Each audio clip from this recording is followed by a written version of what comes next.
Welcome to Luca and Miguel. Enjoy the video. You begin by creating the canvas with exact pixel dimensions and 72 dpi for web clarity.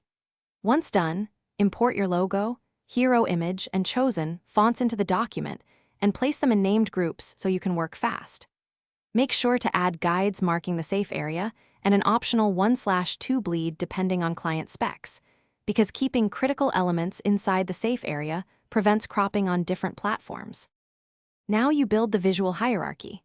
Position your focal image following a grid or rule of thirds so the eye moves naturally. You should pick one headline font and one display or callout font to maintain contrast. Adjust size, tracking, and line height so text reads at small sizes.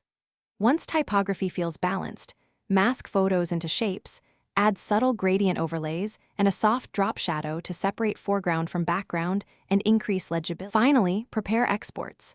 Use Export As or Save for Web to choose PNG or JPG and set quality to meet file size targets while retaining sharpness.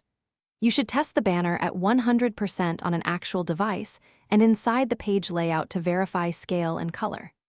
If text appears fuzzy, convert the text layers to smart objects, toggle anti-aliasing settings, or increase contrast between text and background so readability remains crisp across browsers and screens.